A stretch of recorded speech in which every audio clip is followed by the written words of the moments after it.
Hey guys, what's going on? Welcome to It's All Reality TV. It's all relative! I'm your host Joe here from the Bro Scouts, recapping Survivor Season 33, Episode 3, Your Job is Recon.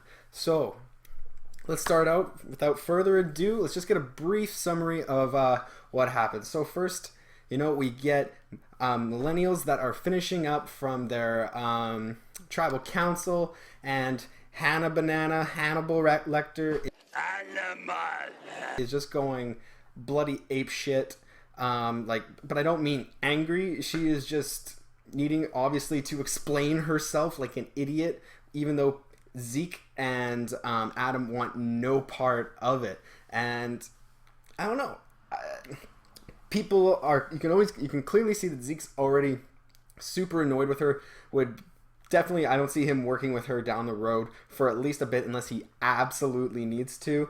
But he keeps telling her, "Get away from me. I don't want to talk to you right now. Would you please shut the hell up?" I just need to decompress. I'm super emotional." Basically, it's like, I'm going to say some shit that you're not going to like to hear. So please go away. Let me decompress and then come back. She doesn't care. She wants to get her 2 cents in. Be kind of selfish about it, because other than that, she's awkward. That's all she can do. But she just doesn't listen at all. I just think she's a plain up idiot. You stupid idiot! That just, doesn't understand other people and what they're trying to say to her. She just is thinking about her. And then she's a fool. She's a fool for what, this reimburses, this signifies what I said in the last episode, that, is true, that she made a terrible, terrible move, which was to flop over to the young cool kids, because she's like, I don't even like anyone in the majority. Are you flipping kidding me? You flip and join the people you don't like just to get out Mari, who you seemed cool with, that was accepting you at first? You're stupid. Alright, moving on. Generation X people just start talking about the sun. Sun's been red, saying a bunch of things about red suns. I'll tell you one thing about red suns is blood has been spilled this night. Yeah, so we keep panning to Paul. He's getting an edit that it's Paul. And he just doesn't accept the fact that he is too old and needs to hang up his, microphone and all this other stuff, because he can't fish worth a damn. It's pretty pathetic. You think he's Aquaman, but when you come out, he's just wearing a fat suit. I just don't get it. Okay, other point. We all thought that we were going to have a tribe swap. That was what rumor mill was going around, is that we're going to probably have a third tribe that's going to start going from 2 to 3. We make 6, 6, 6, 6. Devil the Beast did not come. Instead, we got the classic, there's going to be some representatives coming together, and then they're going to talk and whatever. A little bit different, because in some cases, it's they go to their opposing tribe and just talk with people, spend the night there or something like that. Or that, different, before they're about to merge, they all will go one off as different people and break bread, literally. But in this case, it's just 4 people from each tribe talking it out. So you got Jay, Figgy, Taylor, and Will on one side. So basically all of the young dudes. And then you have, plus the chick, yeah, she is a female, she's, right? And then you have on the other side from the Generation X, going to be David, Chris, Cece, and Paul. Jeez, Paul, couldn't remember worth a dang. Yeah, so to boot that, Paul goes and just runs his mouth, dude, shut the hell up. You're just getting a little overbearing on this. It's seriously getting annoying. But David, my man, that I keep saying is going to be killing it, is killing it. Planting seeds where he needs to go. So in other words, David's game is elevating, and he's going to be taking along Kendall. And, next thing you know it, they're going to be taking out someone big. So, long story short, at the challenge, Millennials win because Cece is so bloody selfish that she doesn't give a damn about the tribe and just decides, I'm going to get a personal win by taking this 40-pound thing of coconuts and whatever over this tightrope walk type of style thing, and just get passed by 3 different people. shame on you. That's not how you should do it, guys. That's not how you should do it. So that's just a selfish game, and Taylor is an absolute beast and just destroyed that entire challenge. Like, it was actually pretty impressive. Like, he was running through, and then I'm sure if Chris had done that just like him, they would probably like been neck and neck. But long story short, Millennials won. Like, good for them. And we get to tribal council. They talk a lot about like texting and everything, kind of irrelevant stuff where it's just kind of like, there's not a lot of interesting stuff to go on about Generation X, because all you can really say is like, oh, you whippersnappers, you don't know a thing about texting, blah, blah, blah, blah. So they didn't have much interesting stuff to say. But long story short, Paul is gone, and probably that's best for his like dope-ass health, because he doesn't understand that his body is shutting down and he can't keep up with what he wants to do. So yeah, go home and rest, and make sure you buy a defibrillator or something. So let's get to the next time. Let's just go straight to the scenes. Kind of saw it coming. Lucy just looks like she just now wants to be an authoritative figure that's telling people. Like, it just goes to a scene with her talking to Kendall, being like, don't talk to anyone else, blah, blah, blah. And when you start telling people what to do, especially millennials and young, or just young people in general, they're going to go against you. It's just like, don't do that, Timmy, don't do that. And Timmy ends up fucking doing it.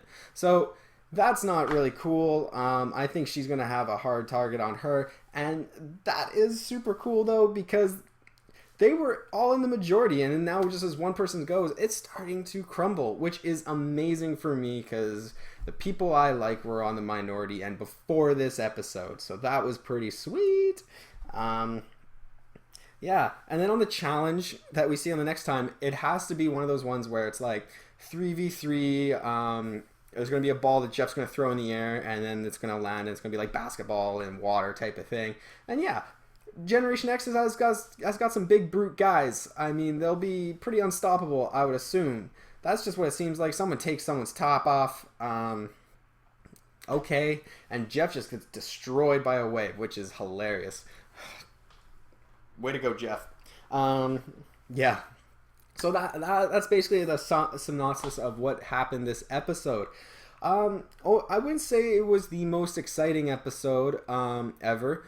It wasn't boring, though, but it just saw like puzzle pieces slowly coming together to the player of the week. Yeah, so the player of the week for episode 3, your job is Recon, is going to be none other than David. I'm giving it to David not only because I'm biased towards that little bald Stewie lookalike, but you know, he's actually playing a smart game. Like, he got all of his, I think, the kind of like Aubrey, where like, you know, he was freaking out like terribly, like he was shit scared at the very first episode, paranoia, blah blah blah blah. Last episode, he gets Ken under his wing. They start working together and getting the minorities rolling, while also having a hidden immunity idol, which is huge in this game, especially if you're able to keep it a secret. It's when it gets out that you're in a whole heap of trouble. And now this episode, he plants some seeds when he's doing the reconning with Taylor and everything. I think Taylor's going to soak it in just because he's as dumb as Bam Bam from the Flintstones. I mean, but then again, if Fabio can win, Taylor could probably win too, so I might eat those words eventually. But then him and Ken work together to just out Paul and get his ass packing, and they did. His torch got snuffed and he was off packing. So hats off to David. I think he's really starting to plant seeds and getting himself enough momentum, and slow and progressive momentum. He's not stuffing stuff down people's throats. He's doing it gradually, and I think that's super key. And I feel like, based on his past profession, because being a writer in comedy and as a cartoon, you got to be in touch with the youth, and I feel like he'll have a good touch on the youth. Like, he'll be able to talk with them and joke around and everything. Like, I mean, he wrote Family Guy and Malcolm in the Middle. So I think David is a huge threat at this point, and I could not be more stoked. And Kendall is being Kendall. Like, I mean, he's great to look at. He could probably grate some cheese on his chest, and then he'll go out and get a bunch of fish, while Paul will just, you know, hire someone now to get fish for him, because he can't do it worth a damn. So projections for next episode, or not just next episode, where is it going from here on out? I don't know. I gotta really think that there's probably gonna be a couple more episodes before trade swap. Maybe like one more episode. I think next episode there's not gonna be a trade swap or a tribe swap, but I think not this episode, next one. So episode 5 there'll be a tribe swap and just there'll be a swap and then that'll shuffle things up because they always do that. But I think next episode, you know, it's going to be another seed that's going to be planted with Dave just reaffirming, because he hasn't played his idol. He did it so well, he didn't need to go to his idol. So worst case, he uses it to get out another person, like say Lucy, because it seems like now she's going to be target enemy number 1 if they go to tribal. Now, if the Millennials are going to tribal, you already know that people are starting to get their wheels moving on getting out any of the power couples. And I mean, you're stupid if you're not to. Like, if you watch Big Brother 18, how the heck can showmance go that far? Like, 2 of them. In Survivor, they already established, like, no, those are the things you get out. So, long story short, you're probably going to see the 4 people that are in almost like in a relationship, the Triforce, even though there's 4 of them. So, the Quad Force. The Quad is going to get ousted a little bit, and I think Will is going to be that person that's going to strangle and just find out that it's either 2 things. He's going to be like Eric that never knew really what was going on and just be like, I didn't know, I got blindsided. I was just a dude, I was blindsided, and just be an idiot kid that should probably go get his GED. But on the other flip side, I think Zeke and Adam are going to gain momentum. I think they've planted enough seats with the other 2 ladies where they're getting nervous about the clicks on the other side that's against them, because they are already on the bottom. They know they are. The only person I think that they need to worry about is Hannah. I think she is unstable, more kind of like David was in episode 1, but just that's her. Like, that's her personality, and it's not changing. So I think that's what's going to happen, either bearing. The person that's going to go home if Millennials lose is going to be Figgy, 100%. I mean, it'd be silly not to. She's the easy one for people to get because she gets under people's skin more so than Michelle. It'd be brilliant if they got Michelle out, because she made an amazing move last episode. So that was pretty unreal. But, I mean, going on from here, what else is there much to say? I mean, guys, let me know what you're thinking. Give me some questions or anything like that. I'm happy to answer them. We'll do like a little thing at the end of each episode. Subscribe, like, show your support, and let me know what you think, guys. All right, thanks so much.